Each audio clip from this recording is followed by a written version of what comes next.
Olá, bom dia a todos. Sejam bem-vindos ao ArcelorMittal Talks. Eu sou Paula Raca, Head de Pessoas e Inovação da ArcelorMittal Longus Latam e vou conduzir o nosso bate-papo de hoje. Essa é a segunda edição dessa nossa iniciativa, cujo objetivo é compartilhar conteúdo relevante e de impacto neste momento em que a maioria das pessoas estão em casa, ávidas por conhecimento e aprendizado. Hoje falaremos sobre lições do esporte para a vida. A live vai funcionar da seguinte maneira: vamos iniciar com bate-bola entre nossos convidados, que vão compartilhar suas experiências e percepções dentro do nosso tema. Vocês que estão participando podem mandar perguntas a qualquer momento pelo box na lateral direita da tela. Vocês também podem curtir as perguntas que já foram feitas. Nós vamos tentar responder ao máximo de perguntas que o nosso tempo permitir. Vamos então apresentar os nossos convidados super especiais. A começar por ele, que esteve com a gente na primeira edição do nosso Talks, Bernardo Rezende, ou melhor conhecido, Bernardinho. Ex-jogador e um dos treinadores mais vitoriosos da história do vôlei mundial. Campeão à frente da seleção feminina e da seleção masculina, conquistou inúmeras medalhas olímpicas, além de uma série de outros títulos ao longo da carreira dele. Ao perguntar pela quantidade de títulos, o Bernardo fala: não importa o passado, importa o próximo campeonato, né, Bernardo? E o nosso outro convidado de hoje é o triatleta profissional, o Thiago Vinhal. 13º colocado no Mundial de Ironman em 2017 e com o melhor tempo de um atleta brasileiro na história dessa competição. O Thiago foi eleito triatleta do ano no Brasil pelo Mundo TRI em 2017. E ele é o primeiro triatleta profissional negro a conquistar uma vaga no Campeonato Mundial de Ironman em Kona, no Havaí. Bernardo e Thiago, muito obrigada por estarem conosco.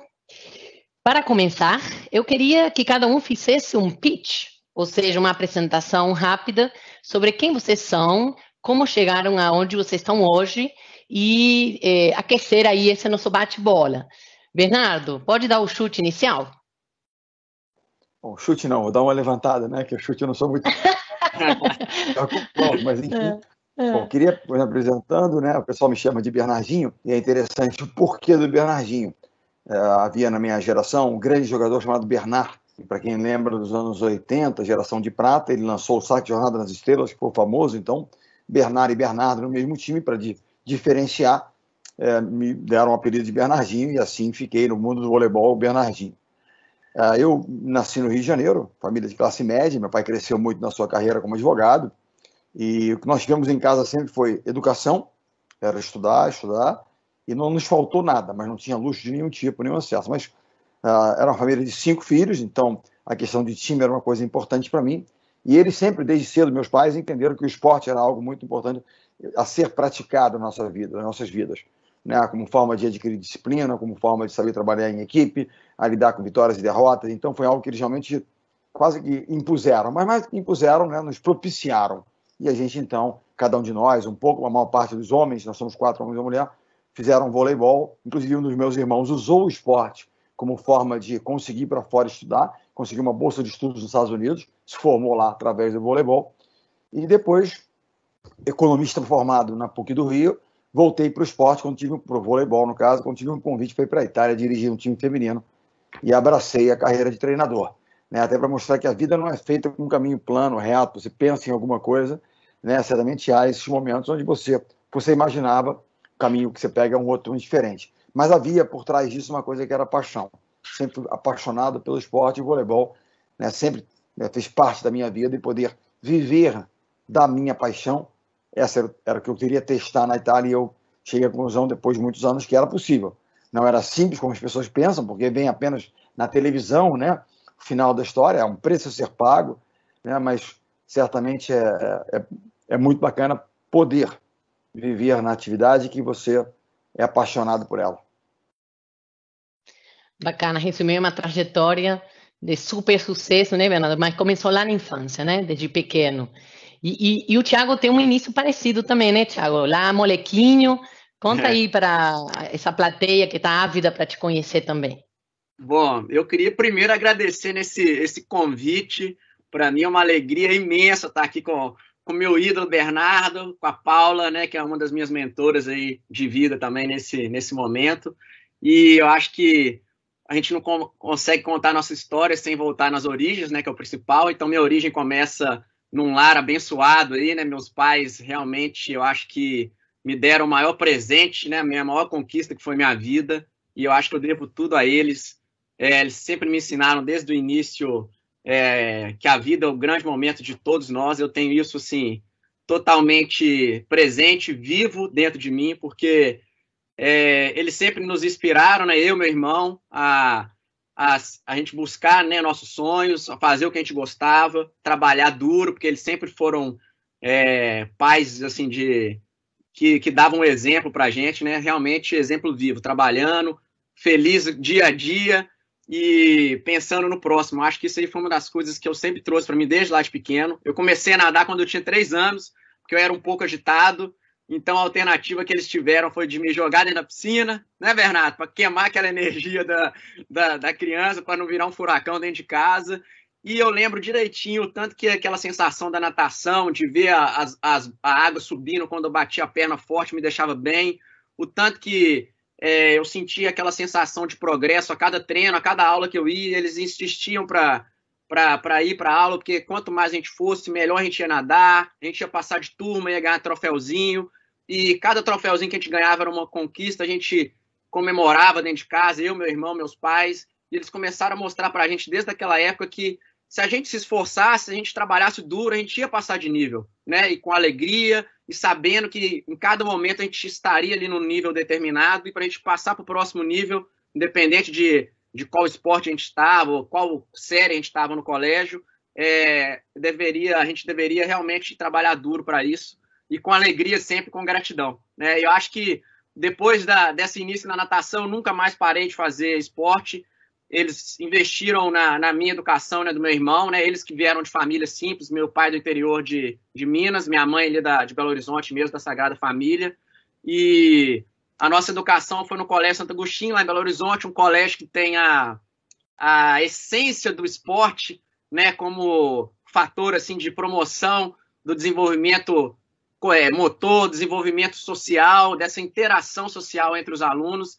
E eu acho que isso começou a ficar cada vez mais presente dentro de mim. Eu fazia todas as atividades do colégio, enfim, jogava queimada, peteca, vôlei, basquete, futebol, handebol, natação, ginástica olímpica, todos os esportes, todas as modalidades, eu passei por elas. E chegou uma hora que eu comecei a perceber que realmente cada modalidade me mostrava um Thiago diferente. No vôlei eu era ruim, né, Bernardo? Eu era baixinho, mas poderia ser o levantador ou o catador de bola ali pro meu time, mas eu poderia animar e deixar a galera, né, interagindo, a galera mais unida. No basquete eu não jogava bem, eu era baixo também, mas eu corria bem, então eu podia ficar puxando o marcador, podia ajudar em alguma coisa. No futebol eu era bom, jogava de pivô, distribuía a bola pro lado. E na natação, né, mesmo sendo um esporte individual, eu precisava dos meus colegas para a gente fazer bons treinos. E eu sabia que quanto mais eu treinasse, melhor eu ia ficar. Então, comecei a ver que o esporte realmente dava sentido à minha vida, dava sentido à minha pessoa. E eu fiquei, assim, cada vez mais apaixonado. E desde lá de trás, quando eu tinha 12, 11, 13 anos, eu já me questionava como que eu ia viver do esporte, que aquilo ali fazia parte de mim, que era a minha verdade.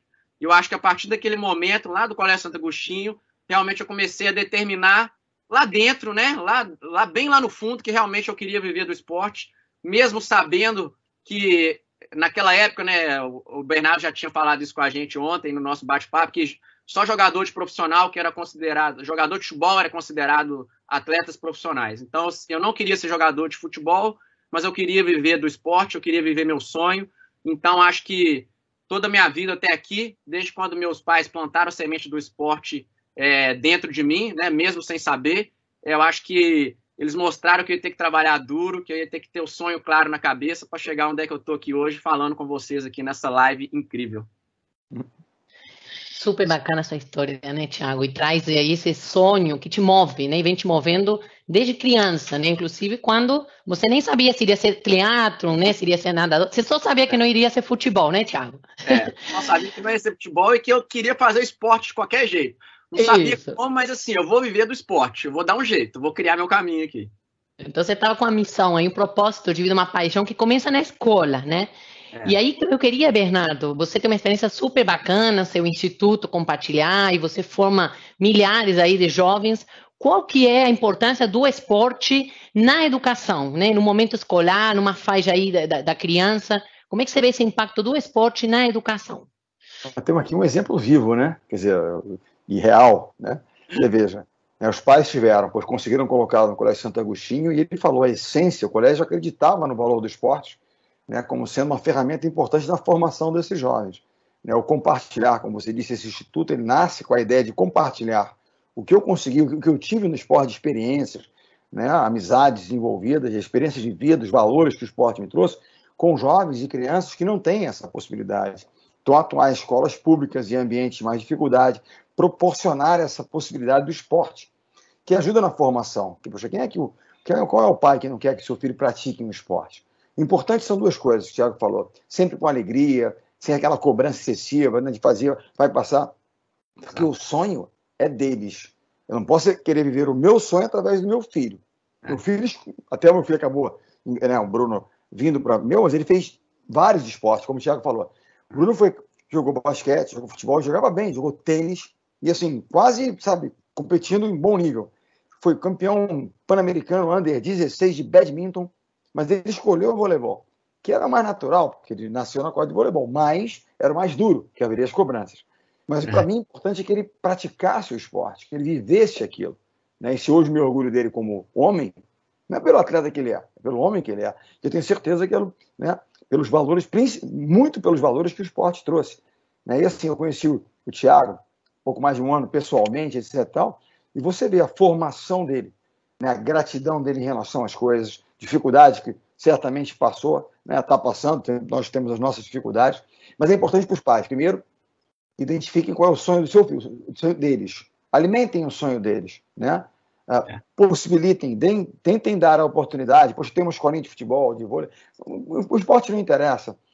Que ele se adapte, que ele goste, que ele possa praticar, jogar com mais amigos, com mais jovens do seu lado, ter o professor que ainda vai dar com ele, vai aprender a ganhar e perder. Eu estava comentando ontem, né? E os videogames. Muito bacana você poder jogar um videogame, você desenvolve uma série de coisas. Mas o videogame tem uma coisa que o esporte tem algo que o videogame jamais supera. No esporte você perde, acabou a partida. Você erra, tá ali. No videogame, você vai lá e não, reset, vai de novo. Começa de novo, recomeça a jogar. E aí você não tem um aprendizado realmente, a dor, a dificuldade, né, por qual todos nós temos que passar e passamos. Seu pai vai lá, quando você perdeu, ficou mal, tal, tal, vai passar, vamos na próxima, tal. E é esse tipo de experiência, né, do cair, se levantar, de entender que a vida vai dizer não para você e você segue em frente. Ao mesmo tempo, você tem que dizer não para aquilo que você gosta de fazer. Eu quero sair para balada quando eu sou, né, adolescente. Não, você tem treino no dia seguinte. Você diz não para aquilo. Isso se chama disciplina, que o esporte traz para a gente. E que certamente todos os pais querem ajudar os seus filhos a serem mais disciplinados, né? Porque a disciplina é a ponte que vai levar você à realização do seu sonho. Essa é a melhor definição de disciplina. Ou seja, né, Bernardo, o esporte contribui não só para a criança se tornar um esportista, deixa valores, deixa disciplina, ensinamentos para o resto da vida, independente se vai ser, né, um jogador, um atleta profissional, né? E Thiago, tem já perguntas chegando, o pessoal está querendo saber como foi essa decisão sua de se tornar um atleta profissional dentro do seio aí da sua família. Teve apoio, teve dúvida? Conta um pouquinho para a gente. Nossa, eu acho assim, ó, como eles investiram, né, numa educação tão boa para mim, para meu irmão, num colégio assim muito bom, no início eu sentia que eles queriam que a gente seguisse o caminho normal, né, o caminho de estudar no colégio bom, de passar no vestibular de uma faculdade, né, de uma universidade federal, de seguir aquele caminho de depois de virar um CEO, ou virar um advogado, ou virar um médico, ou virar, sei lá, um super economista. Eles, como eram funcionários da CEMIG, com certeza, tinha também contatos na CEMIG, então, se eu passasse em administração, alguma coisa assim, eu poderia até usar o contato deles para trabalhar na própria empresa que realmente empregou várias pessoas da minha família, mas eu acho que isso era o ecossistema falando o que era certo, né, Paulinho? Então, eu acho que eu senti isso desde o início, eu via que, assim, tinha um caminho que era o caminho que todos falavam que era o caminho certo, mas eu me questionava dentro de mim assim, não, mas isso aqui não é legal para mim. Eu mostrava para eles o tanto que eu amava o esporte, e a negociação comigo foi o seguinte, eles viam minha paixão pelo esporte, o tanto que eu gostava, e eles falavam, olha, tira a nota boa que você tiver. A negociação você faz o esporte que você quiser, mas tem que ter nota boa. Então, assim, eu fui o melhor aluno possível, nunca perdi média, sempre estive no topo da sala, né? Mesmo sendo um colégio muito difícil, e eu fiz todos os esportes que eu quis, todos. Eu queria sair do vôlei para a peteca? Pode. Quero fazer capoeira? Vai. Quero fazer karatê? Vai. Jiu-jitsu? Vai. Porque eu tinha a moeda de troca nossa, que eram as boas, né? Uma boa postura no colégio, boas notas, enfim. Eu estava entregando para eles o que eles queriam, né? Eles sabiam que a educação abriria portas para o meu futuro, independente. Mas eu comecei a ver que realmente tinha muita influência, né, do externo, nossa, tem que fazer vestibular, não sei o quê.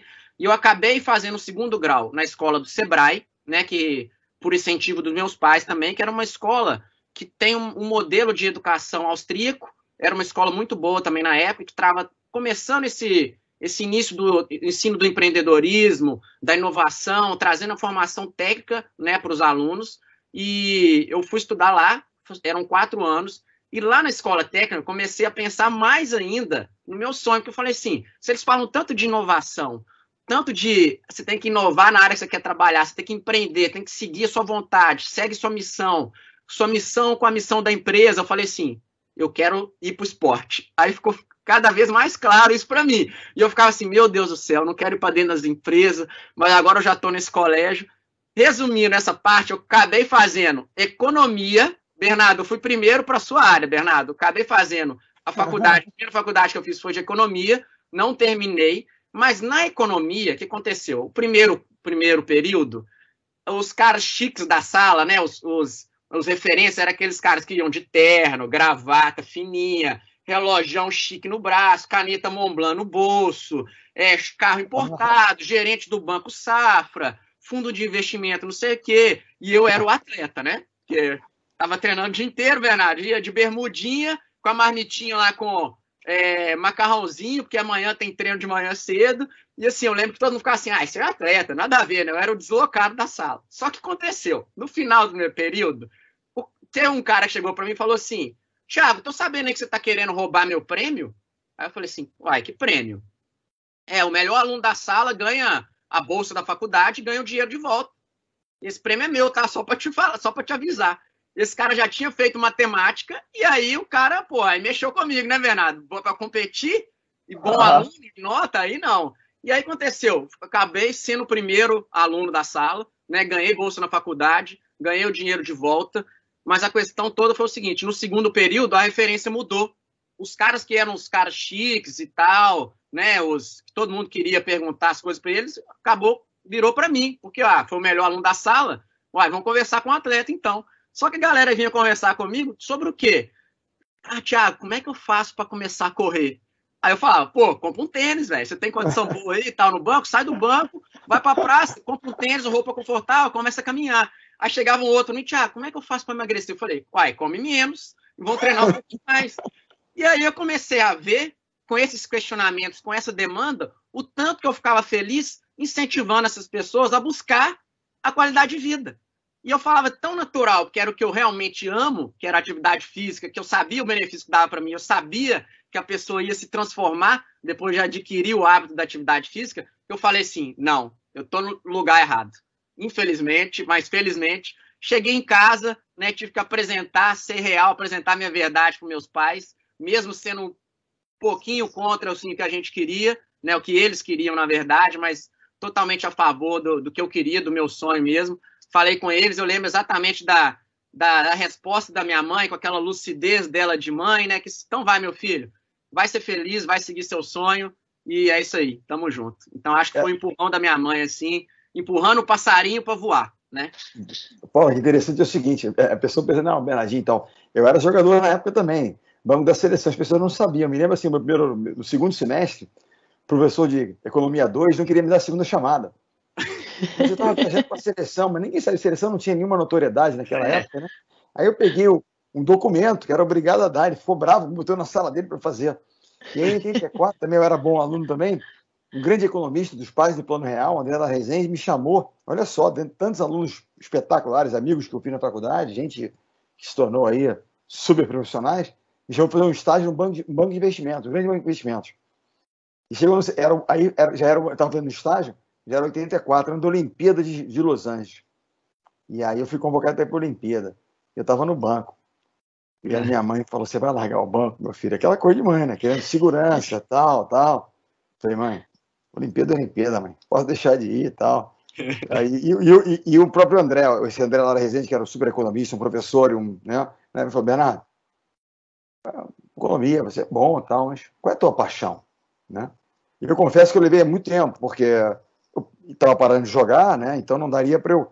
Quando surge a oportunidade de ser treinador, e eu me dediquei muito mais, assim, eu adoro atividade e tal, fazia, né? Hoje sou, como se diz na nossa linguagem, para quem não sabe, eu sou...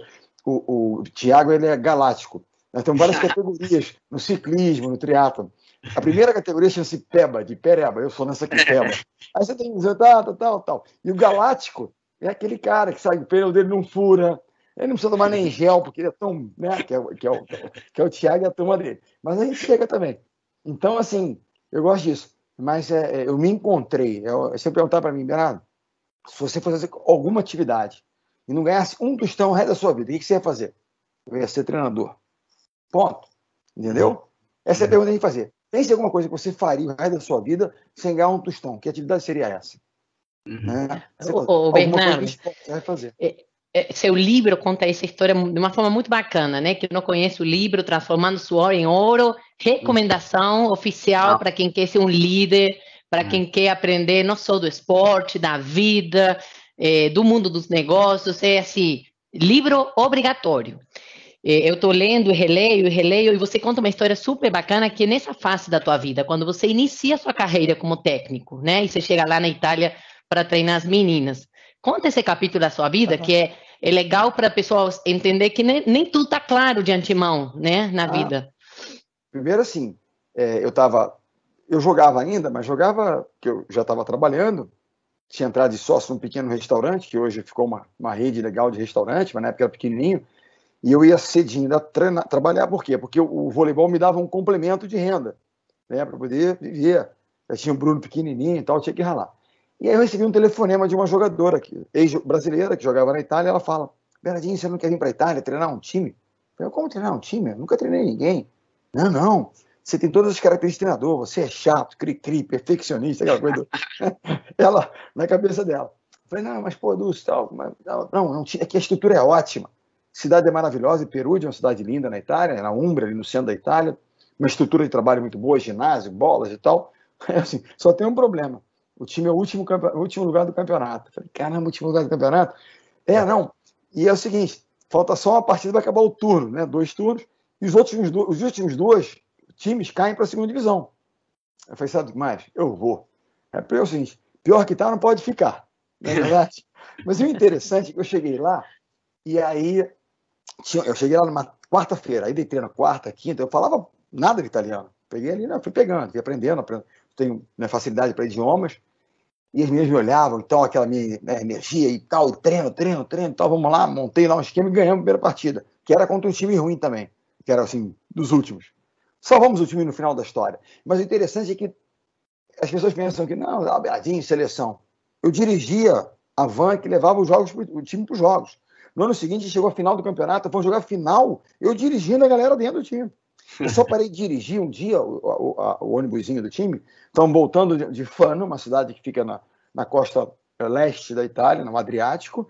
Estava inverno, gelo na pista, e não sei se eu meio que apaguei sono, cansado, depois do jogo, voltando para Perugia, e batemos de carro. Não dá mais. Ninguém se machucou, graças a Deus. Mas naquela primeira final de semana, a gente ganha a primeira partida, um jornal italiano falou assim, jovem treinador de coragem, na época jovem, né? Jovem treinador de coragem chega para salvar o insalvável. Essa é a manchete. E aquilo ficou na minha cabeça, o resto da vida, assim, de coisa que era. Mas coragem para quê? Né? Pior que estava, não ia ficar. Aquilo era a verdadeira oportunidade na crise. Né? Entender que a crise que o time vivia era uma grande oportunidade de a gente tentar coisas novas, de mudar, de mexer, de fazer, de entender que havia chance de sair. estão numa crise hoje que é diferente daquela crise, mas há oportunidades aí nas nossas mãos. E ali eu abracei aquela história. Foram 3 anos, cresci muito, fui para um time depois masculino, o time faliu, voltei e fui convidado para dirigir a seleção feminina, que vinha também, que acabado de perder um sul-americano, uma situação ruim, mas tinha um potencial enorme para trabalhar e fazer. Mas não é ganhar e perder. Claro que a gente, né, trabalha para ganhar, trabalha para ter resultados. É o processo, é o dia a dia, sabe? É o treino, é acordar de manhã e fazer bem feito, né? A endorfina que vem daquela história de você dar um bom treino, né? Impactar a vida das pessoas. No meu caso, né, como treinador, você está diretamente com aquelas e outras mais. Então aquilo realmente me conquistou, me seduziu. Tive proposta de outras coisas, voltar a trabalhar em outros mercados. Eu sou treinador. O negócio é gente. Na quadra, principalmente, mas se não for só na quadra, e outra coisa também, é onde eu quero estar envolvido. De alguma forma, eu quero estar envolvido com o desenvolvimento de pessoas. E que ótimo que você tomou essa decisão, né, Bernardo? Que você não foi para o banco, você foi para o banco de suplentes, né? Banco de reservas. Né? Eu era banco, fiquei na banca a vida inteira. Eu era bancário, eu sou banqueiro, eu sou o dono do banco. Saiu do banco? Não era lá no banco, era dirigindo mesmo, né? Era liderando e treinando, desenvolvendo atletas. Bernardinho, tem outra pergunta aqui para você, que é muito na linha que você falou de vitórias, derrotas. E aí, só para o pessoal saber, temos aí uma galera, né, de torcedores, tem mais de 300 pessoas, temos 27 perguntas, então vamos mandar abraço para atender aí essas ansiedades.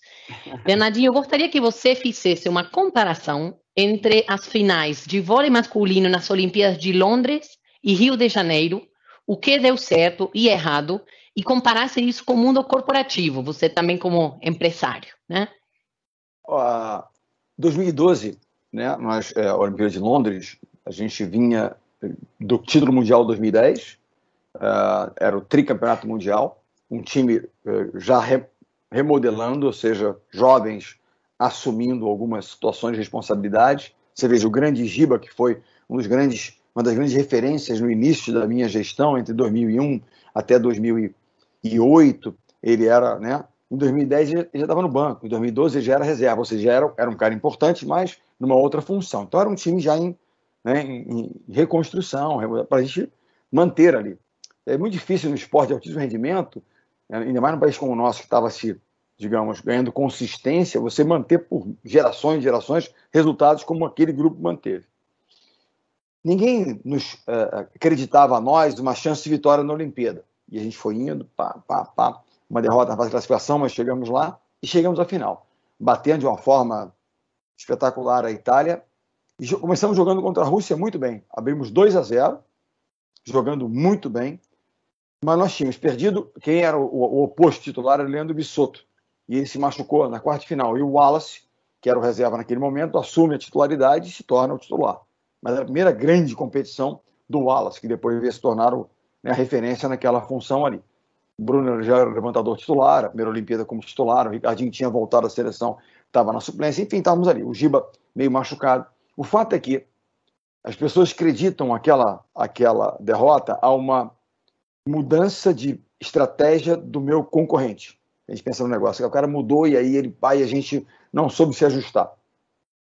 Meus estudos mostram, e eu fiquei meses, anos, e até hoje eu vejo vídeos, números, que não foi exatamente isso, porque nós estávamos na frente no terceiro set e eles já tinham adotado uma estratégia diferente, que era a mudança de posição dos jogadores. O que nos faltou, na minha opinião, foi a falta de vigor físico. Não foi uma preparação física equivocada. Nosso time foi perdendo rendimento. Nós tínhamos jogadores já com mais idade, o Dante com o joelho machucado, outros sentindo e tal. E não tínhamos muitas opções de troca em função das contusões de alguns jogadores. Tanto que em 2016, quando eu tomo a decisão, por exemplo, de deixar o Murilo de fora, foi uma decisão muito dura, era em função da falta de condição física dele, porque ele não estava em boas condições. Nós não podíamos, entre aspas, repetir o erro de 2012, quando a questão física acabou condicionando aquilo. Podemos perder até por falta de experiência, o que não podia era repetir o erro. Então, assim, toda derrota, aquela foi... Imagina você está a 4 pontos do ouro e toma virada e perde. Foi uma das lições mais duras. E o vôlei do Brasil, ele nunca ganha prata, ele perde ouro. Porque as expectativas são tão grandes que pessoas querem sempre isso. fomos muito criticados e tal pela prata olímpica, né? Quantas pessoas não trocariam todas as suas medalhas em outros campeonatos por uma medalha olímpica? Mas, enfim, nós seguimos trabalhando. Eu diria que fomos vice-campeões mundiais em 2014 e houve certamente uma mudança minha em relação ao time de forma de lidar com uma nova geração. Fui cobrado pelo Bruno em relação a isso, porque era uma geração diferente. Mas 2016 eu diria que foi a coroação de uma crença. O Thiago estava se apresentando, ele falou 3, 4 vezes, trabalhar duro, trabalhar duro, trabalhar duro, ele falou. E vinha naturalmente, sempre com um sorriso, como ele fala. 2016 foi a coroação. Não era a geração mais talentosa, era a geração que mais trabalhou, a geração mais resiliente, que resistiu às críticas, e que, como um time, acreditando nesse valor fundamental que é de ser um time, conquistou um resultado que pouquíssima gente esperava. Todos ansiávamos, Rio de Janeiro, Olimpíada em casa, mas as pessoas não acreditavam muito. Nós não éramos uma equipe favorita para o ouro. Mas não é ser favorito, não, é fazer aquilo que tem que ser feito, e essa fez. Houve muitas lições, é duro. Mas quando você para e olha em perspectiva passada, histórica, né? Poxa, em 4 Olimpíadas, 4 finais consecutivas. Quantos times conseguiram isso na história do esporte coletivo mundial? Acredito que ninguém. 4 finais consecutivas, 2 ouros, 2 pratas. Em perspectiva é bacana, mas a lição de Londres foi das mais duras, né? E a resiliência. E chegar no dia seguinte, levantar e vamos de novo. Foi um não, né? Uma frustração que a vida nos trouxe. E hoje as gerações, elas, jovens, muitas vezes lidam muito mal com as frustrações. Recebem um não quero mais jogar. Né? Perde uma partida, volta para casa, né, Thiago? Pai, não quero mais fazer isso, não. Por quê? Porque perdeu? Não. Volta amanhã e vai de novo. Né? Porque nós vamos perder. Vamos perder, nós vamos ganhar e nós vamos seguir. É do jogo. Vai doer. A vida vai ser sempre justa, né? Uma coisa é certa, não vai ser sempre justa. E aí? A gente levanta e faz de novo. Então, as lições estão aí. Né? E outra coisa, muitas críticas, né? As críticas são ruídos. Ouça aquelas que são, né, que têm sentido, que fazem você se questionar, mas esquece as outras. Né? Eu acho que críticas são ruídas. Você tem que focar na execução. Né? Ouça aquilo que pode realmente gerar questionamento. O resto é... Churchill dizia isso, um dos maiores líderes, né, de tempos de guerra, de crise. Churchill dizia, se cada vez que um cachorro latir para você, imagina o Thiago está na bicicleta e fica em cima dele, ele vai parar para atacar a pedra no cachorro, ele não vai chegar no ponto final. Esquece. E acontece, às vezes ele vem atrás da gente, não vem? Quando vai uma bicicleta. Exatamente. E perde o foco, né, Bernardo? Perde o foco para onde você está indo, né? E, ó, esse é o momento de ruído. As pessoas estão vivendo um momento de muitos ruídos, informação demais, né? Saúde, corona, tal, ok, vamos respeitar as determinações das autoridades, sem dúvida, mas vamos focar no que a gente tem que fazer. Eu vou estudar, eu vou treinar, eu vou trabalhar, eu vou tal. Então é isso. Elimine o excesso de ruídos, né? E concentre-se no que tem que fazer. E um back to basis, né? Que você traz, inclusive, na outra edição do Talks, né, Bernardo? Voltou ao básico. O Thiago está em quarentena. O que ele fez? Ele voltou para o básico. Treinamento. Tem lá a esteira, a bicicleta dele, tá lá, papá, no básico. Volta e faz aquilo que você tem que fazer, que é o básico. Nesse momento não é o momento de você criar muito. É a segurança e fazer o básico bem feito. Isso aí. E Thiago, tem algumas perguntas aqui. O Bernardo tem uma referência bacana, principalmente no esporte coletivo, né? Você como esporte individual, onde é você com você mesmo, né? E uma pessoa aqui super votada, a pergunta dele, é o Daniel Vinhal. Aliás, Daniel Vinhal é parente seu? Deve ser. Vinhal, eu acho que só tem de... Vinhal. Tem uma família. Eu não tô sabendo o que é, não, mas depois eu vou ficar sabendo. Então você tem um primo aí que tá... Valeu, primo. Thiago. Aí. Aí, Daniel. Ele quer saber o seguinte, Thiago, dentro das modalidades do triatlon, qual é a que mais te exige mentalmente e fisicamente, e qual você se adapta melhor, né, nas suas condições? Essa é uma primeira pergunta dele. E a segunda é se existe alguma barreira, impedimento, principalmente financeira, nessas modalidades. Bom, eu vou responder a primeira, depois você faz a segunda de novo, senão eu vou ficar perdido. Eu não sou bom igual o Bernardo, assim, que com tudo pronto, não. Mas eu acho que, assim, a modalidade que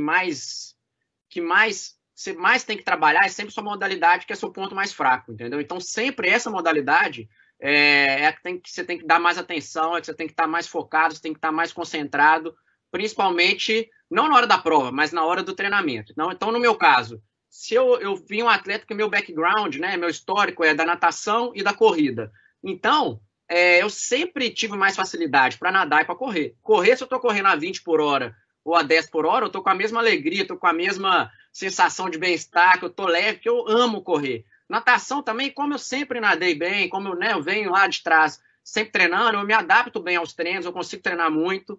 Então, assim, geralmente, o seu ponto fraco, né, que no meu caso, a última modalidade que eu comecei foi o ciclismo. Então, sempre foi a modalidade que eu tive que trabalhar mais, em termos de autoconfiança, em termos de variedade de treinamento, porque quanto mais você treina, mais confiante você está, né? E aí mais treinos de qualidade você começa a fazer, mais você vai acreditando, mais você vai vendo que o treinamento que você vem fazendo está dando certo, né? Que a evolução, que o progresso está acontecendo, mesmo que milimétrico, né? Pouco a pouco, mas que a gente está no caminho. Então, assim, em termos de modalidade, né? Respondendo o Daniel, assim, é a modalidade que você se considera um pouco mais fraco, ou você junto com o treinador, né? Eu acho que é sempre importante. Eu sou formado em educação física, mas o meu treinador decide junto comigo, né? Avaliando todos os números que a gente tem, todos os parâmetros dos outros atletas referência mundial, né? Do mundo, para a gente saber, para onde que a gente está indo, mas onde que a gente está hoje. Então a gente desenha isso conjunto. Se fosse deixar para mim, eu, Thiago Vinhal, treinador, montar meu próprio treino, eu ia botar treino só que eu gosto, né, Bernardo? Eu ia botar só a corrida, natação e tal. Eu acho que eu ia deixar a bike um pouco mais de lado ali. Ou eu faria treinos que eu gosto de fazer. Mas quanto mais você faz o que você não gosta de fazer, melhor você tá, né? Mais forte você fica mentalmente. Então, assim, esse momento aqui que eu tô no lockdown total, na Espanha, né? O olho do furacão do corona. Eu tô no melhor lugar do mundo para melhorar a bike. Porque eu estou no pé da Serra de Tramontana, todas as equipes do Tour de France vêm para cá para treinar aqui, para melhorar o ciclismo aqui. O ciclismo é onde eu quero melhorar mais, mas eu não posso sair para fora, eu não posso pedalar na montanha. Então eu tenho que pedalar onde? No básico, no rolo, dentro de casa, parado no mesmo lugar, sem sentir vento, a brisa do vento na cara, sem ver a paisagem mudando, mas dando sequência, progredindo. Porque se eu era ruim em fazer isso, eu não gostava de treinar indoor, agora eu tenho que treinar indoor, e não é só treinar, eu tenho que treinar o melhor que eu puder hoje, né? Eu tenho que treinar o melhor que eu puder amanhã, então tá sendo um tempo assim de conexão dessas duas coisas. Eu estou melhorando fisicamente, mas também estou melhorando mentalmente, porque eu estou fazendo, né, treinos que eu não estava acostumado a fazer antes, né? Treinos que se fosse para eu escolher, eu não faria indoor, eu faria outdoor. Então tem bem essa conexão assim também né? Eu vou ficar mais forte agora para as próximas provas, porque realmente eu estou fazendo treinos que eu não gostaria muito de fazer, que eu não gosto muito de fazer. E respondendo a segunda parte sobre a questão financeira, o que ele perguntou, Paulinho? Sobre algum impedimento financeiro, né? Algumas dessas modalidades. Ah, tá. Eu acho que assim, o triatlon é uma modalidade, né, que conjuga as três, natação, bike e corrida. E com certeza, nadar e correr é bem mais simples, né? Sunga, touca, você tem que ter uma piscina para nadar. Tênis é a modalidade, para mim, a mais popular que existe, né? Corrida, na verdade, você só precisa de um tênis e uma roupa confortável, né? Ou um tênis confortável. E a bike, realmente, ela onera um pouquinho a modalidade, porque bike não é barato.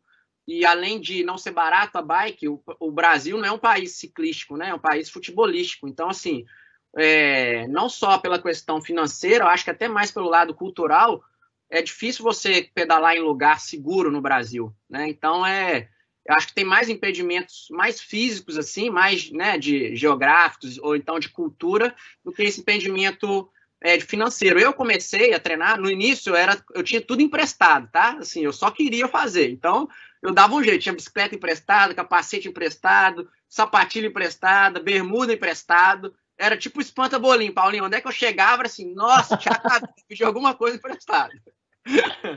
E aí, depois, a primeira bicicleta que eu comecei foi R$254. Então, assim, era uma bicicleta, tinha aquelas barras fortes, mas foi a que eu tive condição de comprar na época.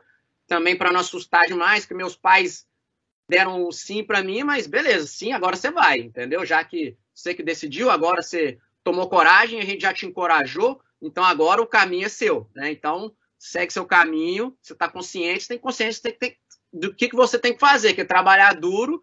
E aí, se a modalidade é cara, você escolheu a modalidade cara, mas é a que você quer fazer, então trabalha para isso. Então o trabalho duro veio com muito mais coisas, ele trouxe muito mais coisas. Não adiantava só treinar muito, né? Porque, e aí, como que eu vou viajar? Como que você vai competir? Como que você vai melhorar seu equipamento? Então, cada nível ali teve que ser muito bem estruturado, tive que ter muita paciência, realmente, porque assim, teve que ser degrau por degrau, né? Eu tenho quase 20 anos de treino, né? Então, assim, a galera hoje em dia olha assim, nossa, Thiago, monstro no mundo e tal, mas assim, começou lá atrás, quando era muito ruim, né? Eu não sabia nem pedalar, perdia para, né? Então, assim, foi bem passo a passo mesmo, degrau por degrau ali, igual o Bernardo falou, né? Com muita resiliência, né, Bernardo? Acho que isso foi o principal. Tomando muito não. Acho que assim, o que eu mais tomei até hoje foi não, né? Mas assim, eu sempre nas minhas orações eu pedia força para Deus, não sei o quê, e eu acho que cada vez que eu pedia força, ele me mandava um desafio, me mandava um não para a gente sair dele, superar e sair mais forte. Então acho que esse foi mais ou menos o caminho aí até aqui. Ou seja, toda uma construção de uma trajetória, né, Thiago? E mostrando que ao longo dessa caminhada, com os obstáculos, com essa adversidade, você superando, não é o econômico o principal fator, o negócio é correr atrás e perseverar, né? Perseverar. Tem um time por baixo do Thiago também, não é só o Thiago talentoso, né? Com certeza absoluta, eu acho que assim, a pergunta começou, né, o triatlon como esporte individual, mas assim, o meu time sonha junto comigo desde lá de trás, né? Então, assim, meu fisioterapeuta, que é o Nilson, meu massagista, meu mecânico, minha nutricionista, a psicóloga, são várias pessoas, né? Assim, eu gosto assim, de deixar sempre bastante claro que o sonho tem que ser do time inteiro, né? E eles têm que sonhar tão alto igual eu sonho, porque assim, na verdade, eu chego na prova, sou eu que subo no pódio, eu que recebo o troféu, eu que saio na revista, mas se não fosse eles, eu não tinha subido nenhum degrau, né? Porque sem meu fisioterapeuta, eu ia ter lesão. Sem meu preparador físico, eu não ia ganhar mais força, né? Sem meu treinador, eu ia ficar dando murro em ponta de faca ou rodando na rodinha aqui do ratinho, sem sair do lugar, né? Então, acho que assim, o time sonha junto. E é lógico que assim, quanto mais o sonho está claro para você, quanto mais amor você tem com o seu sonho, eu acho que isso aí você passa naturalmente para o seu time, né? Então o time inteiro começa a sonhar, porque assim, entrando junto no barco, todo mundo vai crescer, né? Eu acho que eu costumo falar com o meu time que eu tenho para mim que assim, nós somos anjos de uma asa só. Para a gente voar, a gente tem que se abraçar. Então, assim, eu sempre trouxe isso comigo nessa caminhada, né? Bacana. E tem uma pergunta aqui, Bernardo, você também à frente de times, né? Então, o Fernando Quadros, um colega nosso da ArcelorMittal, ele quer saber, Bernardinho, o técnico, ele atua para que o time possa executar e vencer. Como lidar com as ansiedades e as expectativas quando, após as orientações, o time não demonstra o esperado, pelo menos de imediato?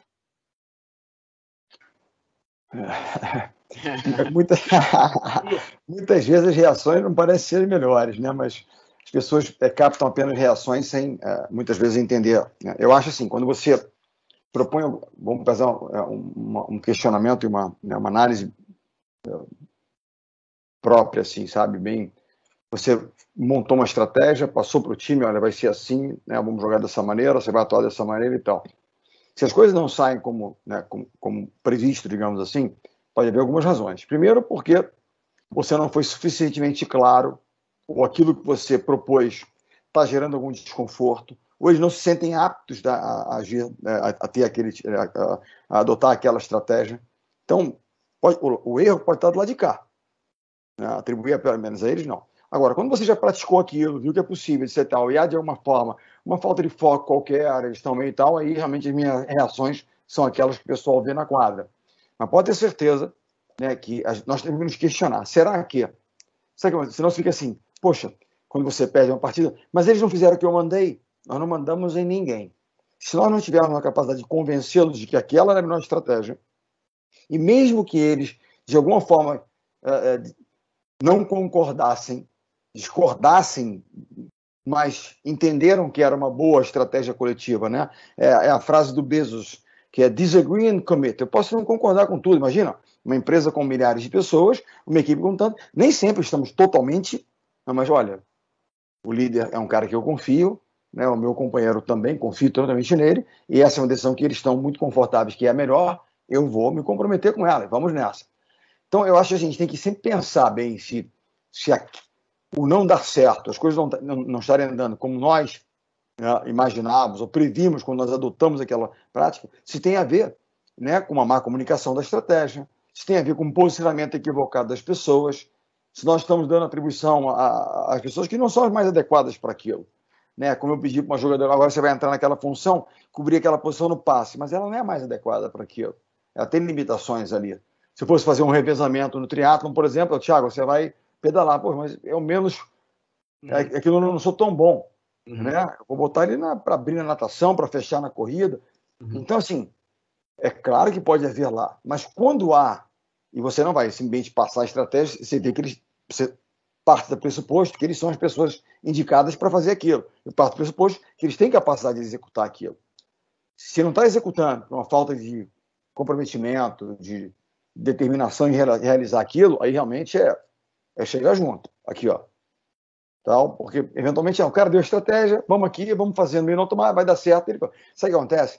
Se não houver o verdadeiro comprometimento e não der certo, eles vão dizer assim, ó, ele disse para fazer.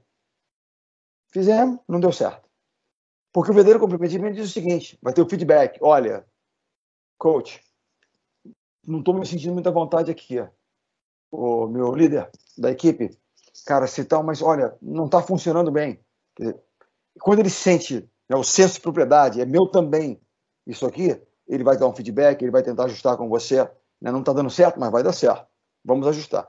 E o que é importante, né, que você às vezes é criticado, sim, várias vezes fui criticado por atletas meus, por atletas minhas, né, um feedback crítico, né, e se nós não aceitarmos o feedback crítico que vem de lá, é porque existe um elemento aí que está impedindo essa comunicação, que é o ego, a nossa vaidade. Não, eu sou o líder, eu sou o cara, ninguém me critica. Não. Eu quero ser criticado sim, porque eu quero acreditar que ainda sou um trabalho em progresso, em crescimento. Então, tem que ser criticado. Senão, ou as pessoas não acreditam que eu possa mudar, o que é péssimo, né? Ou não têm confiança em mim para chegar e falar. Então, eu acho que a gente tem que, quando há alguma coisa desse tipo, pensar bem. Qual é a causa? Por que está acontecendo isso? Porque eles não estão comprometidos? Não estão dispostos a fazer? Estão desfocados? Cheguem perto. Ou porque eu, de repente, também não comuniquei corretamente, não, né, a estratégia não é mais adequada para esse grupo de pessoas. Para tudo, tudo é uma oportunidade de aprendizado. Então, uma situação como essa certamente gera um questionamento. E o questionamento é o que provoca mudanças e gera aprendizado, com certeza. E esse questionamento, Bernardo, não pode estar só no time, né? Tem que voltar para o líder. O próprio líder tem que olhar para si, né? Igual você falou. Então, você imagina se o Thiago não voltar para o treinador dele, se acostumando, estou me sentindo bem aqui, estou sentindo e tal. Pode ser até que diga, não, insiste que vai melhorar, pelo conhecimento que o treinador dele tem, que deve ser um doutor em fisiologia, o cara deve, com certeza. Né? Mas se não houver esse feedback, você não tem como ajustar, fazer, melhorar. O Thiago, é o meu treino. Ele passa para mim, mas o treino é nosso. Ele falou, é parte da equipe de Anjos com uma asa só. Está abraçado com o cara. Se não tiver isso, se você não conseguir fazer isso, esse é um momento hoje de manhã, mais uma vez, nós tivemos um questionamento, né? E você vai ver as notícias, em vez de ser notícia do tipo, olha, há boas coisas contra essa pandemia, estamos descobrindo coisas, a população está engajada e tal. A gente começa a ouvir de novo, na equipe chamada Brasil, os problemas da equipe, né? Permanentemente. Se o Brasil não entender que nós temos uma chance de formar um time tão forte, porque uma das formas de você fazer um time é quando você tem um inimigo em comum. Pensa bem, né? Temos que bater um determinado cara. Né? Acontece muito no ciclismo. Tem lá um cara que, na prova de ciclismo, porque no triatlo você não pode pegar o vácuo, né? Você não é da equipe do cara, nem se dá muito com o cara, mas um cara, por exemplo, ele escapou. E você vira pro cara aqui, ó, o inimigo comum é o cara que escapou na frente lá. Aí o Thiago pega 2, 3 parceiros que estão perto aqui aí. Vamos junto. Eles começam a se revezar. Thiago, se eu estiver errado, você me corrige. Para chegar no cara. E vão chegar. E eles nem se dão. Mas é que eles formaram um time por quê? Elegeram um inimigo comum. O Brasil hoje tem, o mundo tem hoje um inimigo em comum. Se nós perdemos essa oportunidade de tornarmos um time verdadeiro, quando a gente tem um inimigo comum tão claro, eu tenho dúvida se a gente vai ser algum time verdadeiro algum dia, entendeu? Então, é algo que eu tenho refletido muito sobre isso e conversado com as pessoas. Muito bom. E tem perguntas aqui também, Thiago, querendo saber de você. E tem pais, né? Pais e mães, porque são perguntas algumas anônimas, falando assim: como é que eu faço para um menino de 14 anos, bem parado, para que ele pratique esporte? Como eu convenço? Dá umas dicas aí para esses pais e mães. Então, acho que assim, eu sempre pais me perguntam muito isso, né? Qual esporte que eu devo colocar? Eu acho que assim, eu fui exposto a várias modalidades sem pressão nenhuma, sabe? Então, assim, eu acho que meus pais tiveram a clareza de entender a importância do esporte e que cada modalidade ia me ensinar alguma coisa. Então, eu acho que assim, tem que estimular os filhos a realmente procurar modalidades diferentes, não pode deixar eles ficarem sem praticar esporte, entendeu? Eles têm que entender, o filho tem que entender de uma maneira, assim, acho que direta, que o esporte é bom para ele, como saúde, né, como interação social, e vai ensinar para ele a disciplina, né? Então, assim, é uma maneira de ensinar para ele como que vai ser a vida, que vai ser duro. Então, assim, os pais têm que mostrar para os filhos, antes de colocar, olha, meu filho, vai ser difícil, entendeu? Não vai ser fácil. Porque todo esporte que eu fiz foi difícil, né? Então, assim, eu já acho que geralmente as crianças hoje em dia estão tão bitoladas, só tem que ganhar, ganhar, ganhar, né? Ah, você vai entrar no esporte, e aí, você fez muito gol hoje? Ué, mas como assim fez muito gol? Isso o filho for goleiro, entendeu? Fez muito. Aí, meu filho, como é que foi? Marcou muito ponto. Não é só isso. Então, assim, eu acho que os pais colocam os filhos já nas modalidades, já pensando nas medalhas, entendeu?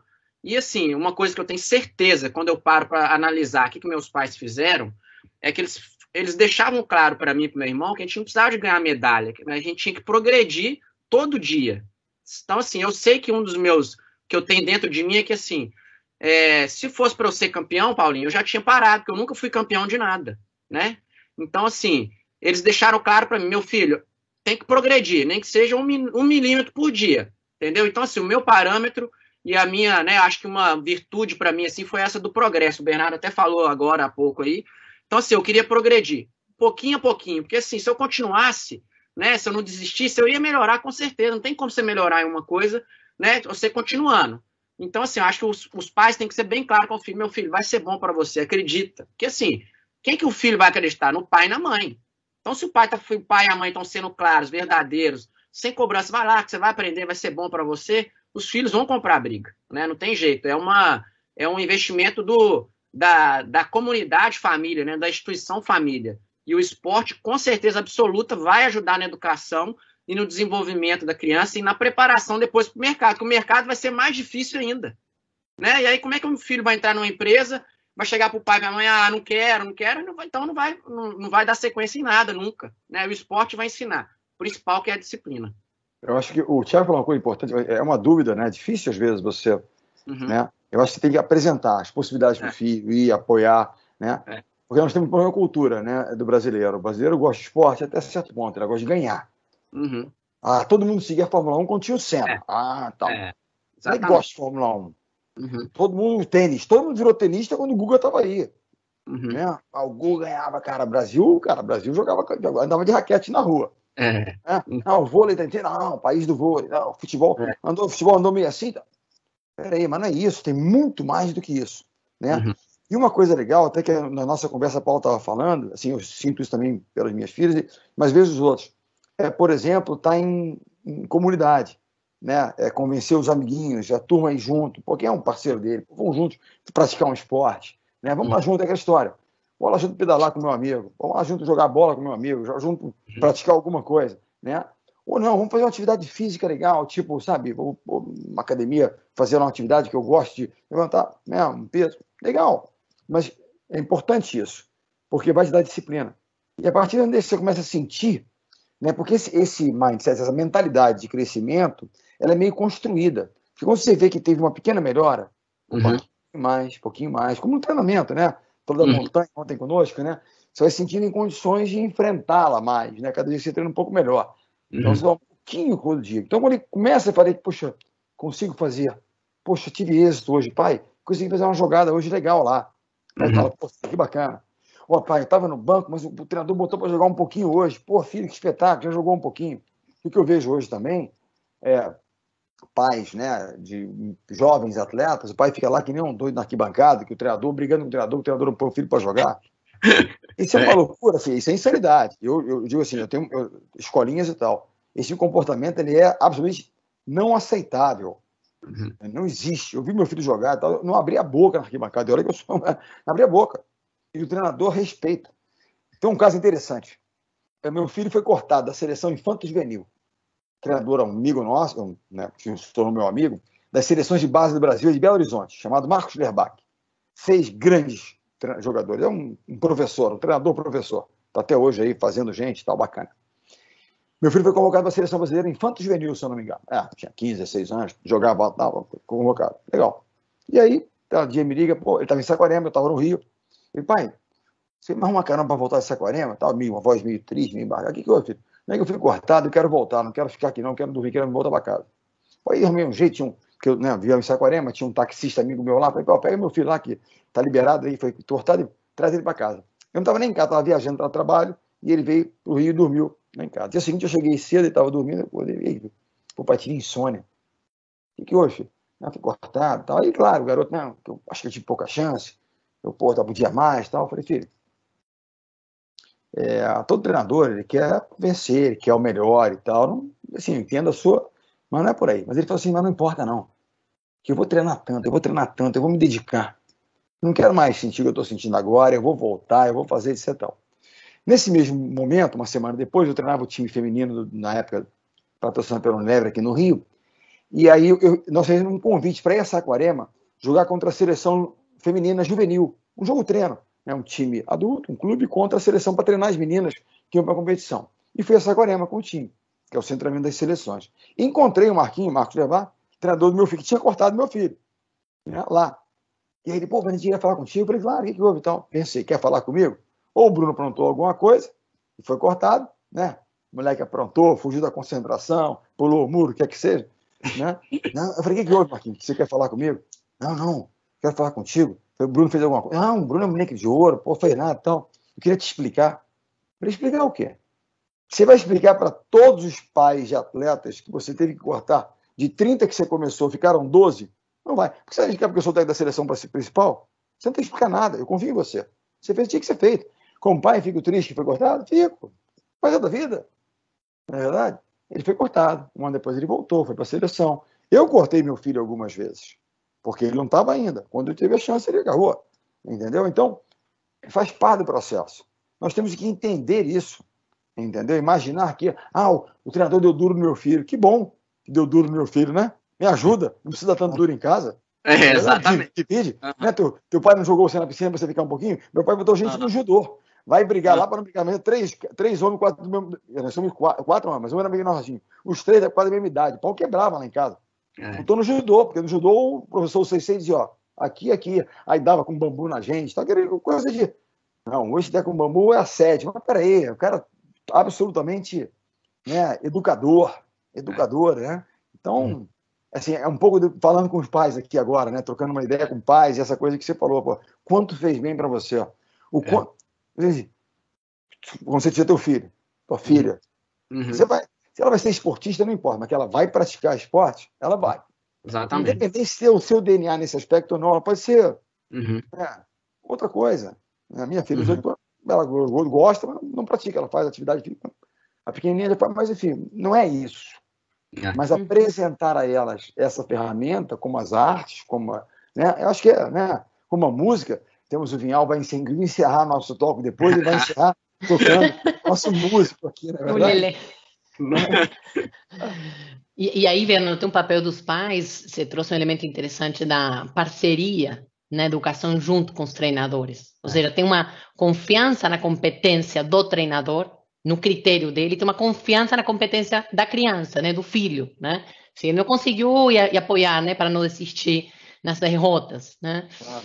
E essa nossa super live está tomando dimensão internacional com o Thiago na Espanha, Bernardo e eu aqui no Brasil. Tem gente da Argentina participando. Não sei se são até parentes meus aí que estão torcendo, porque Adriana é o nome da minha mãe, né? E a pergunta está em espanhol. A Adriana está perguntando, o Thiago, essa pergunta é para os dois, na verdade. O que foi mais que valeu mais, o que foi mais importante? O entusiasmo, a família ou a disciplina? Vai lá, Tiagão.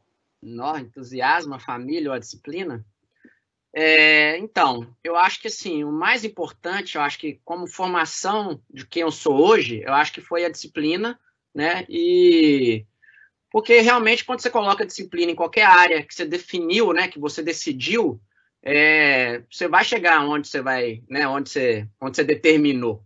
E eu acho que é isso. E assim, mas a disciplina ela veio da minha família, né? Então acho que está bem conectado. E o entusiasmo também veio da minha família, porque assim, de ver. Então acho que são três palavras bem conectadas, assim. Eu acho o seguinte, Paulinha, que a partir do momento que você decidiu, né, que você vai seguir seu sonho, você determinou onde que você está indo e você colocou a disciplina, então você já vai ter entusiasmo, porque você já está vivendo sua verdade, né? Então acho que esse que é o caminho, né? E foi isso que eu aprendi com a minha família ali, que a disciplina, ela traz o entusiasmo, que ela te liberta, né? Eu tô livre, eu tô leve, porque eu tô indo em direção ao meu sonho. Então, assim, se hoje eu tô cansado, mas eu tô leve. Né? Se amanhã eu tô bem pra caramba, bati um recorde, tô mais entusiasmado ainda. Mas eu acho que o entusiasmo vem dessa, né, da disciplina. A partir do momento que você é disciplinado, acabou. Aí tem hora que você vai estar motivado ou não, porque assim, não é nem motivação, né? Eu acho que é mais a disciplina, ela realmente ela é mais forte que a motivação, né? Motivar tem dia que eu acordo que assim, eu não tô motivado, tô cansado, né? Eu tô assim, nossa, hoje vai ser difícil pra caramba e tal, mas a disciplina ela já vai te moldando, né? Ela vai te deixando realmente no caminho ali. E aí ela te deixa entusiasmado. Eu acho que o Thiago falou tudo. Até hoje de manhã, 4h30 da manhã, quando tocou, né, o pim perto de mim assim, eu falei, cara, motivação para levantar era zero. Mas era assim, eu preciso fazer. Né? E levantei e fui lá. Né? Mas eu acho assim, isso, né, os atletas acabam, a maior parte deles, obviamente, desenvolvem isso aí, né, que você falou, disciplina é liberdade. Né? Tem um grande Navy SEAL joke que ele fala, discipline is freedom, né? Disciplina é liberdade. Então. Mas para responder diretamente a pergunta, eu acho que tudo começa na família. Mas certamente, eventualmente, a família pode ser até um empecilho para o esporte, aprendendo a acreditar, não, esporte não, vai, tal. Então, ali você precisa de entusiasmo, né, de brigar pela tua verdade, pelo teu sonho. A família, ela é a base de tudo porque ela pode ser um desestimulador, um obstáculo. Mas os seus valores, elas, né, eles são, né, elas nascem ali, né? Você tem a primeira alimentação, né? Você amamenta, né, os jovens, você é amamentado ali nos valores do seio familiar. Então, a família é a base de tudo. Mas é óbvio que a gente vai conhecer gente que veio de lares, né, complexos, difíceis, e aí o entusiasmo, a vontade de fazer, né, e a disciplina dele de correr atrás do sonho foi o transformador dessa história. Então, a família pode ser um empecilho. Né, a sua, ela questionou, não foi jamais um empecilho. Pô, tem certeza que tal? Ela, né, colocou na perspectiva para você até ter a convicção, mas te apoiou. A gente sabe que não vai ser sempre assim. Para eu olhar, eu já treinei milhares de jovens. Não foi sempre assim, né? Mas nós compartilhamos de uma verdade, nós três, a Paula também, né, fez esporte, né, que é, nós acreditamos que essa ferramenta, que essa oportunidade não pode ser cerceada, né? Não pode ser não dada para os nossos jovens, né? E quando a gente fala esporte e educação, você teve a oportunidade de trabalhar numa escola, no Santo Agostinho, que tinha o esporte. Mas um menino de uma escola pública que nem tem a quadra lá, eventualmente, não tem nada, piscina, então ele pensar, nós precisamos criar um ambiente, né? Então, aí vem mais de uma política nacional. O esporte, realmente. Qual é o habitat natural da criança? A escola, tem que estar na escola. Claro, teu pai falava, notas boas. Estávamos conversando isso ontem. O esporte tem uma força tão grande, como as artes têm, né? De retenção dos jovens. Se há um problema de evasão escolar, coloque coisas agradáveis, coisas que eles gostem para eles fazer, não só aquilo que eventualmente eles não gostam no primeiro instante, que você tem que trabalhar um pouco mais, algumas coisas acadêmicas, né? Então o esporte poderia ter essa função, como as artes também, deveria ser mais praticado. Então você tem que ter a possibilidade do esporte ali. Mas quando não tem, na escola né, que o filho daquela família, né, da filha, ela estuda, vamos buscar oportunidade. Hoje a prática esportiva está muito disseminada. Nas praças, tem gente fazendo coisa, exercício, tem gente correndo, tem gente jogando bola, tem gente, né? Tem oportunidades por aí. E assim, mas você pegar a história de grandes esportistas, você fala, cara, como é que esse cara venceu? Ele começou naquele buraco ali, naquele cantinho, e assim são milhares de exemplos que a gente tem, não é verdade? Então, assim, mas nós não podemos não disponibilizar aos nossos filhos a chance de experimentar. Não é muito esporte, mas pratica um pouco.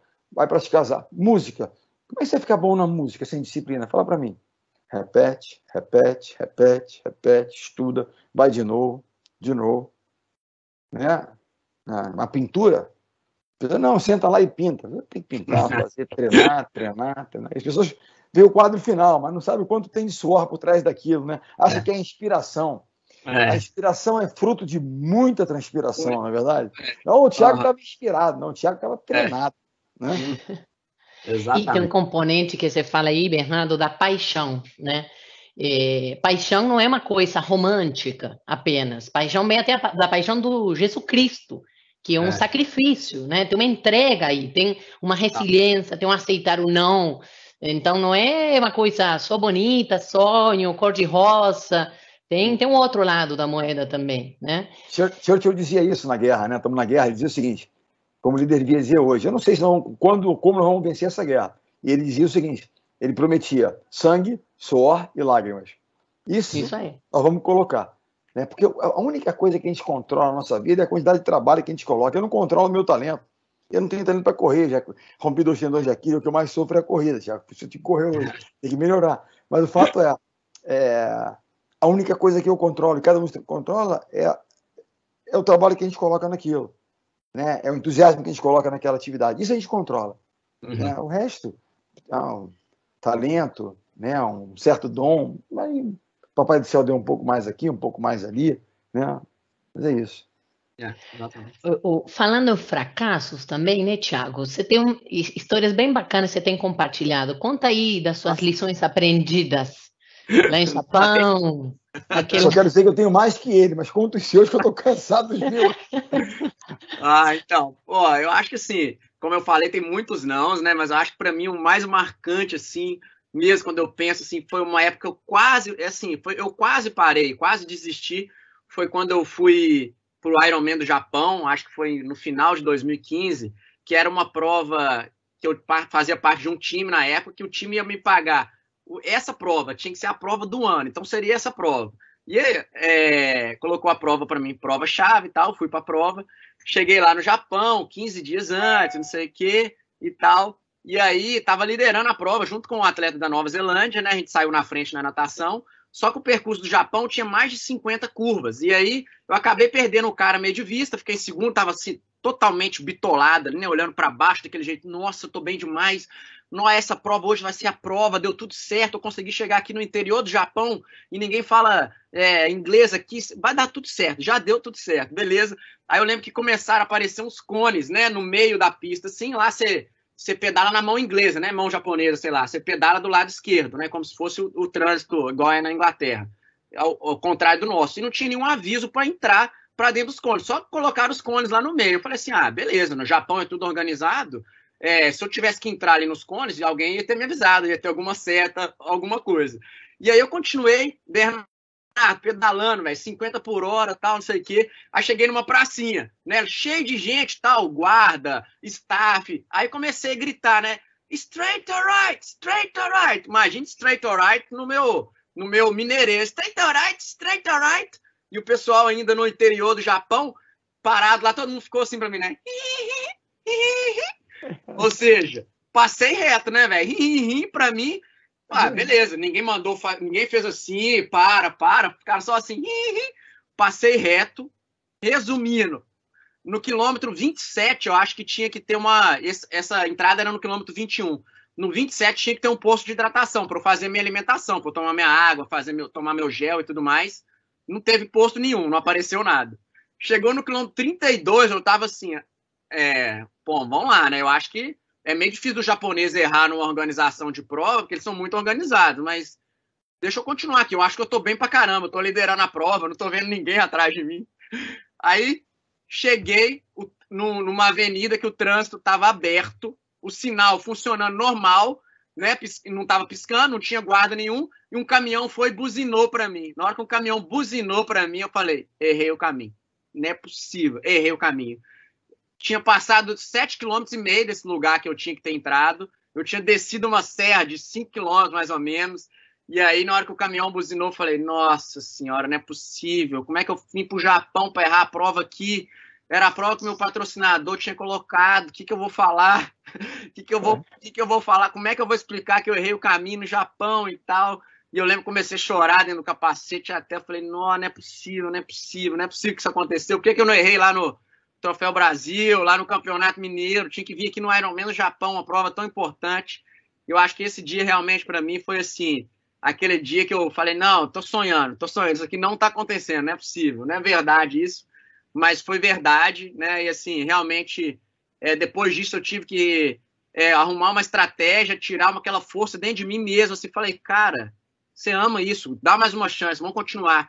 Porque o time estava pagando a viagem para mim, mas eu tive que pegar empréstimo para viajar, que a viagem para o Japão era, né, uma grana assim, pesada, tinha que chegar muito tempo antes, porque como são 12 horas de fuso horário, então você tem que chegar no mínimo 15 dias antes para tirar todo o fuso horário. Então, assim, realmente foi uma pressão tão grande, foi um erro tão grande que, assim, eu acho que depois dessa prova, para eu ter continuado, né, eu falei, não, vou me dar mais uma chance, vou fazer mais uma prova. Foi onde eu provei para mim mesmo que, assim, cara, eu realmente amo isso e vou fazer, vambora. E aí, acabou que depois disso, com o erro, né, todas as provas que eu vou hoje em dia, eu pego uma moto, ou pego um carro, ou eu vou pedalar no percurso para saber exatamente onde estão as curvas, onde estão os buracos, onde que é ponto de preocupação, onde que eu vou ter que virar, onde que eu vou ter que me concentrar, para realmente isso nunca mais se repetir. E aí, chegamos. E o Bernardo falava antes, né, Thiago? Não pode repetir o mesmo erro. Você pode errar, mas me traz erros diferentes, né, Bernardo? Você costuma falar. Isso aí. E tem uma pergunta aqui. Aprendeu muito. Aprender muito, claro. Nunca mais na vida você vai fazer um percurso sem conhecê-lo antes, né? Marcou para você, né, Thiago?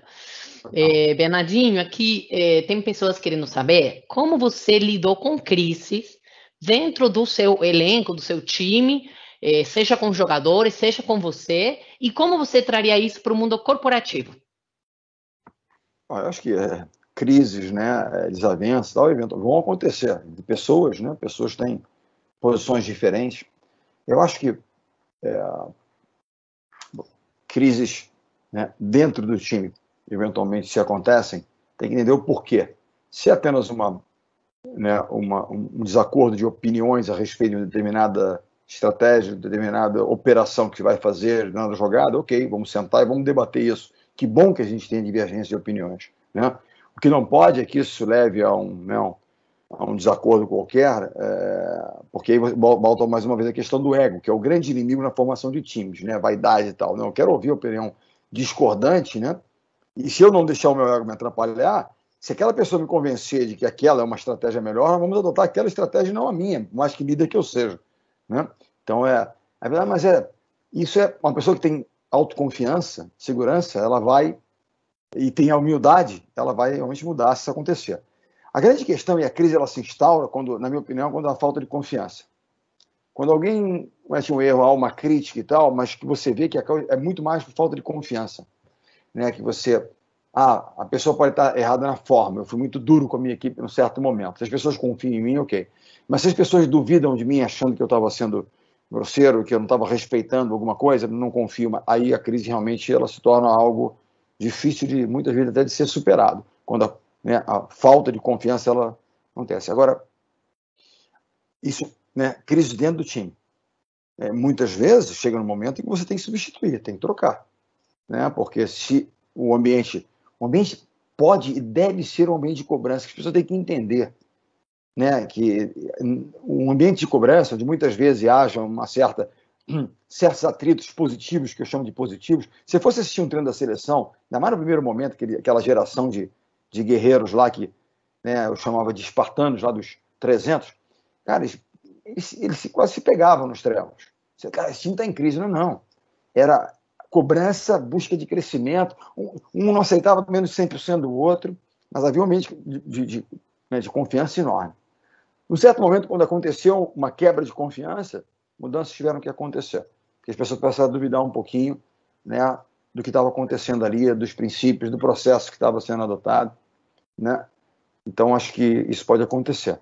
Agora, como uma equipe enfrenta uma crise? Nesse momento, assim, como é que o nosso time se mantém time num momento como esse? Tanto incerteza, de angústia, de dúvidas. Pessoas, será que eu vou perder meu emprego? Será que essa crise vai se alongar e com isso eu vou, né, Então, é a primeira coisa, assim, comunicação verdadeira e intensa, simples, sem excesso de informações, que é aquilo que é essencial, né, para não se tornarem ruídos.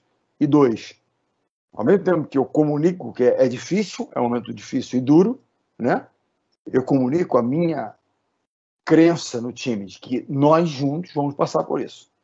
Nós precisamos realmente fazer com que eles sintam isso. E ao comunicar, eu estou, eu não gosto dessa palavra, mas empoderando a equipe. Por quê?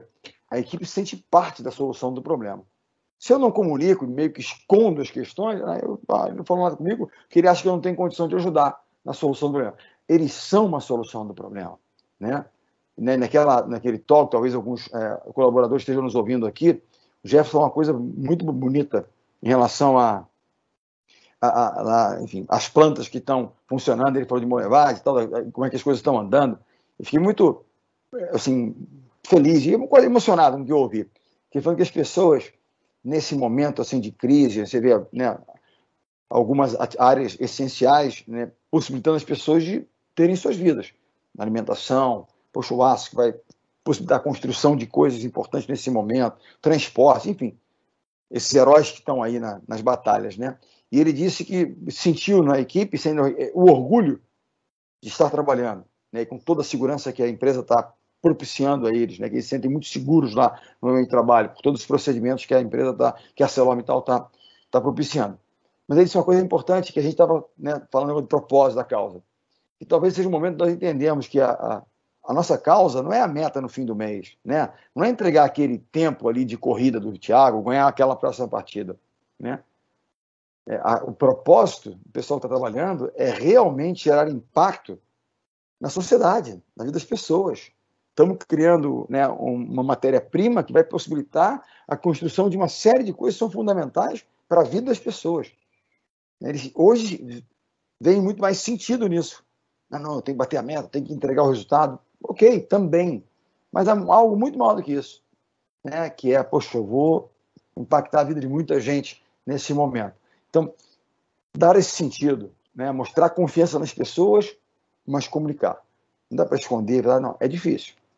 E o que é mais importante, né? E que a ArcelorMittal tomou essa iniciativa de focar nas pessoas, né? Porque as pessoas falam, a coisa mais importante que eu tenho são as pessoas. Aí quando há um problema desse tipo, você vai logo, não, pessoas, corta, faz, não, peraí.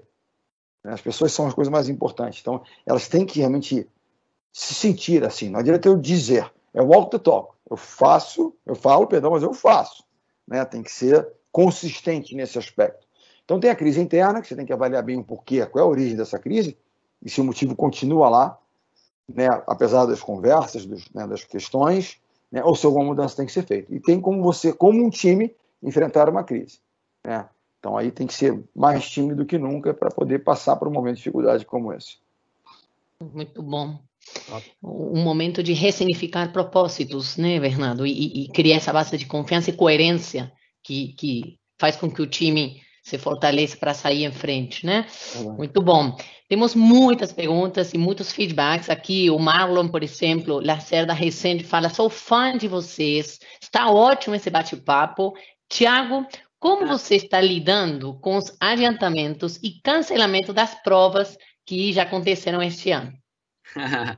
Então, eu acho que eu tenho que responder essa aí, Paulo. Eu tenho que começar falando que, assim, esse ano foi a primeira vez, né? Eu acho que eu deixei de falar aqui no início que eu sou patrocinado pela ArcelorMittal, né? Então, assim, o patrocínio da ArcelorMittal, junto com os outros, né, que eu assinei esse ano, me deram a condição perfeita de querer disputar um top 10 no mundo. Então, ou seja, tudo que eu sempre sonhei, assim, de orçamento, então eu tinha a condição perfeita para fazer uma temporada perfeita, para planejar com o meu treinador, como que eu, né, planejar o nosso campeonato de Ironman, planejar nosso top 10. E aí, o que eu fiz? No final de dezembro, eu chamei o coach para ir para o Brasil, para conhecer minha cidade, conhecer minha família, conhecer os locais que eu treinava, e para a gente fazer esse plano perfeito. Porque já que eu tenho uma condição que eu nunca tinha tido, vamos fazer o planejamento que a gente nunca fez para a gente ser campeão, né? Porque eu ainda não fui campeão.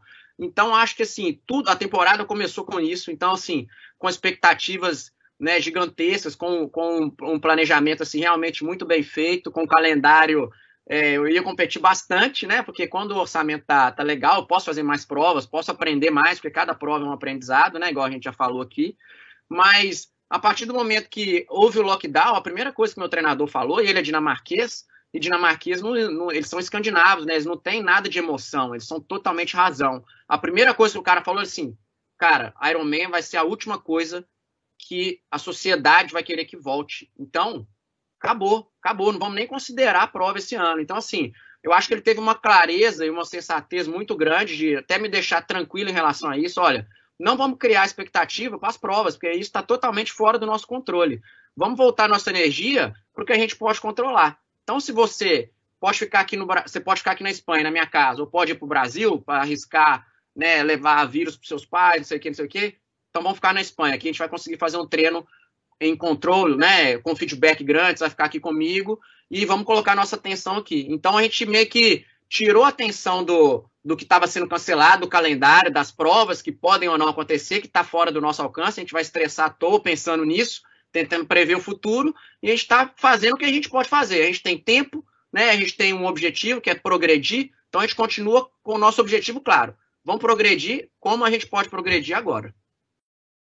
Correto. É uma coisa, eu estava vendo uma entrevista do Michael Phelps ontem, né, o maior campeão da história da natação mundial. Uhum. E ele dizendo o seguinte, que ele teve problemas, assim, até o Thiago falou que tem psicólogo também, ele falou que ele teve problemas, na época, depressão, etc e tal, mas que ele hoje está preocupado com a saúde mental dos atletas, em função, por exemplo, dos atletas olímpicos. Estava falando ontem para mim do Robert Gomes, um dos grandes campeões do triatlo, 37, 38 anos, e que só não tem a medalha olímpica, de ouro olímpico, e aí estava programado, tudo era focado em Tóquio. Aí você adia um ano isso. E assim temos o nosso Robert Scheid, 40 e poucos anos, também. Como é que isso pode ser uma dificuldade? Isso pode gerar, né? Mas você falou, tem que concentrar naquilo que nós temos controle sobre isso. O que você tem controle? Seguir o seu trabalho, treinamento, fazendo uma base boa para quando for.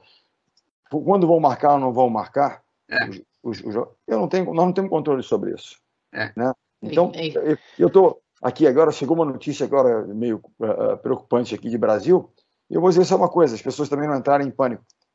Vamos focar naquilo que a gente pode controlar, que é o nosso trabalho, nossa dedicação, que a gente tem que fazer, etc e tal, e não começar a enlouquecer com coisas sobre as quais nós não temos qualquer domínio, qualquer controle. Vamos fazer aquilo que está ao nosso alcance e vamos fazer bem feito. Perfeito. Ótima reflexão, Bernardo. E a gente já está chegando no final do nosso Talks, né? 1h20, 2 minutos de papo, super bacana, ainda com muitas perguntas. E eu queria pedir a vocês, só para encerrar, qual dica que vocês dão para as pessoas neste momento tão inédito, único, né, atípico que a gente está vivendo com Covid-19? Que dicas que vocês dão para as pessoas, como manter o foco, como manter a disciplina e não desistir dos sonhos e dos planos das pessoas neste momento, neste contexto do isolamento social? Deixa eu falar rapidinho uma coisa assim, para o Thiago.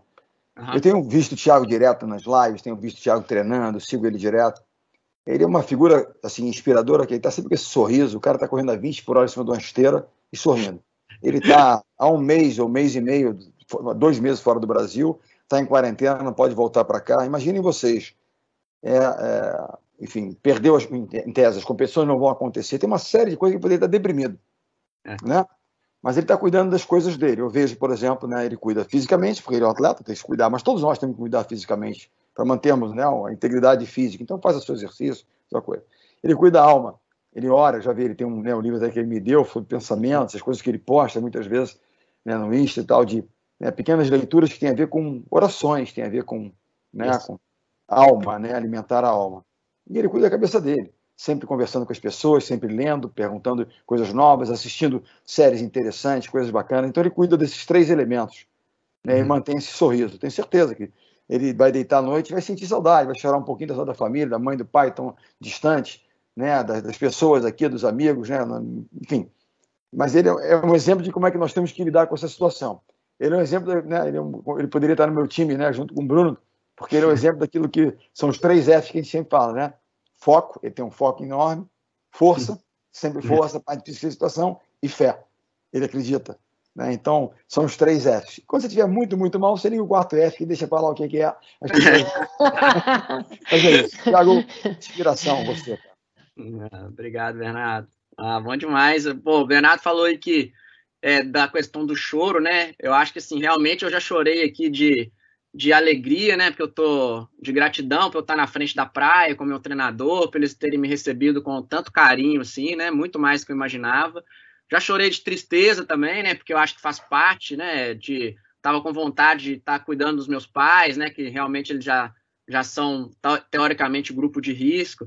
Já chorei de medo, né? Também sem saber como que vai ser e tal, mas eu acho que, assim, a gente tem que pensar que a gente está com um momento que é um presente para nós, né? Para mim, eu acho que é praticamente um momento abençoado, assim, um presente que a vida está dando para a gente, porque antes eu acho que a gente estava com ação demais, né?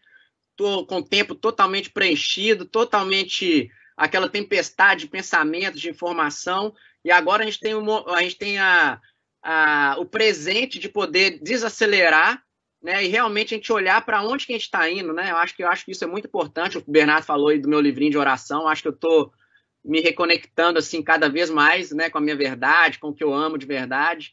E eu acho que é um momento para a gente poder avaliar o que a gente quer conquistar de verdade, né? Eu estava pensando antes em conquistar demais troféu, conquistar o título do Ironman. Agora eu estou vendo que eu quero conquistar mais os potenciais da alma, assim, né? Exercer a bondade, a intuição, o perdão, o amor, que eu acho que isso aí foi o que me trouxe até aqui, né, como virtudes que eu fui aprendendo aí da minha família.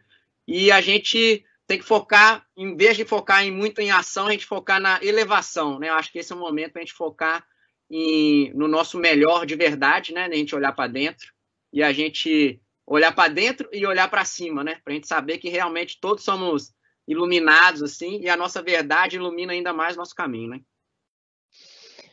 Uau, super inspirador, né, Bernardinho, Thiago, gostaria de agradecê-los por mais uma vez estar aqui conosco e agradecer também a participação de todos, que até o final da conversa tínhamos, né, ainda 200 pessoas participando.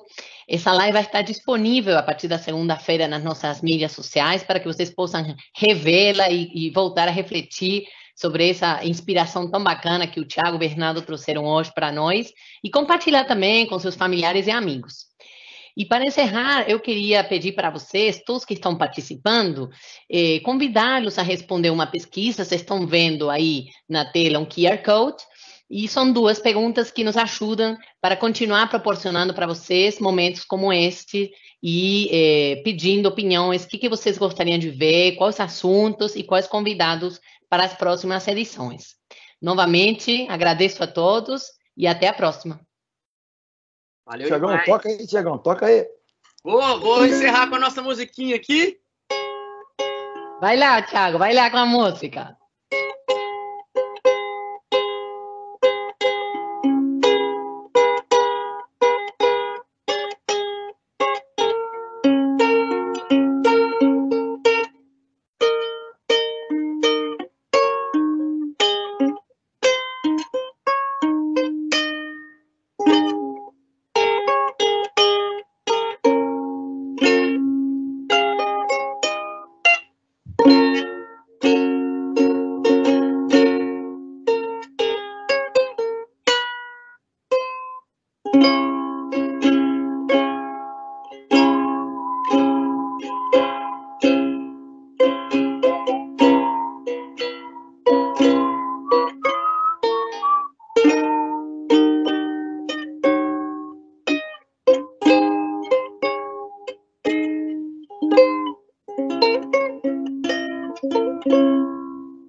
Bernardo, a próxima você vai ter que tocar algum instrumento ou cantar, hein?